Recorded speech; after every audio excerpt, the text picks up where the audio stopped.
والصلاة والسلام على من لا نبی بعدہ وبعد۔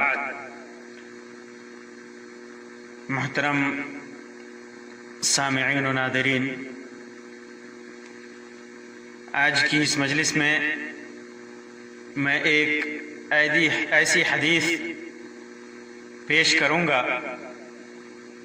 اور اس کی وضاحت کروں گا جس کے اندر اللہ کے رسول صلی اللہ علیہ وسلم نے علم اور ہدایت کی بہترین مثال بیان فرمائی ہے۔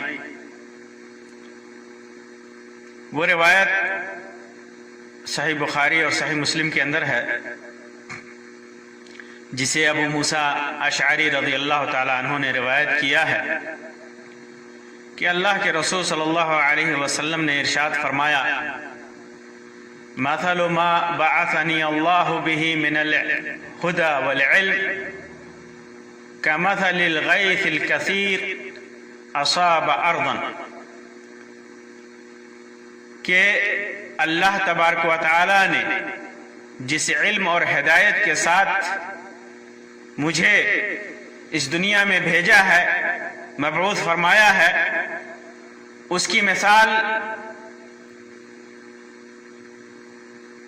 مسلادھار بارش کی طرح ہے، خوب برسنے والے بارش کی طرح ہے، جو زمین کے سرسبز و شاداب حصے پر پڑی۔ فَكَانَ مِنْهَا نَقِيَّةٌ قَبِلَتِ الْمَاءَ، زمین کے اس زرخیز حصے نے پانی کو اپنے اندر جذب کر لیا۔ فَأَنبَتَتِ الْكَلَأَ وَالْعُشْبَ الْكَثِيرَ، پھر اس سے نئی ہری بھری گھاس اور سبزیاں نکلیں۔ اس زمین نے ہری گھاس اور سبزیوں کو نکالا، اگایا۔ وَكَانَتْ مِنْهَا أُجَادِبٌ، اور کچھ زمین کے حصے سخت اور بنجر تھے۔ أَمْسَكَتِ الْمَاءَ، جس نے پانی کو روکا۔ فَنَفَعَ اللَّهُ بِهَا النَّاسَ، اور اس پانی سے لوگوں کو نفع پہنچایا اللہ تبارک و تعالی نے۔ فَشَرِبُوا وَسَقَوْا وَزَرَعُوا، پھر اس سے ان لوگوں نے اس پانی کو پیا اور اپنے جانوروں کو پلایا اور کھیتیوں کو سیراب کیا۔ وَأَصَابَتْ مِنْهَا طَائِفَةً أُخْرَى، اور پانی کے کچھ حصے، بارش کے کچھ حصے زمین کے کچھ ایسے حصے پر پڑے۔ انما ہی قیعان، جو زمین سپاٹ اور چٹیل میدان تھی۔ لا تمسک ماء ولا تنبت کلأ، جہاں پر نہ پانی اکٹھا ہو سکتا تھا اور نہ وہاں کوئی سبزی اگ سکتی تھی۔ فذلك مثل من فقه في دين الله ونفعه بما بعثني الله به فعلم وعلم، تو یہ مثال ان لوگوں کی ہے جو اللہ کے دین میں تفقہ حاصل کرتا ہے، جس سے اللہ تبارک و تعالیٰ نے، جس کی وجہ سے جو ہدایت دے کر کے مجھے بھیجا، اس سے وہ مستفید ہوتا ہے، فائدہ اٹھاتا ہے، اسے فائدہ پہنچتا ہے۔ فعلم وعلم، دین کو سیکھا اور پھر دین کو دوسروں کو سکھایا۔ ومثل من لم يرفع بذلك رأسا، اور اس کی بھی مثال اس کے اندر ہے جس نے اللہ کے دین کی طرف سر اٹھا کر کے بھی نہیں دیکھا۔ وَلَمْ يَقْبَلْ هُدَى اللَّهِ الَّذِي أُرْسِلْتُ بِهِ، اور جو ہدایت اللہ تبارک و تعالیٰ نے مجھ کو دے کر کے مبعوث فرمایا، اس کو قبول نہیں کیا۔ اس روایت کے اندر، اس حدیث کے اندر اللہ کے رسول صلی اللہ علیہ وسلم نے نہایت ہی بلیغ اور فصیح انداز میں، نہایت ہی بہترین انداز میں لوگوں کو تعلیم دیا ہے، مثالیں بیان کی ہے اللہ کے رسول صلی اللہ علیہ وسلم نے کہ کس طرح ذہن میں، انسان کی زندگی میں، انسان کے عقل میں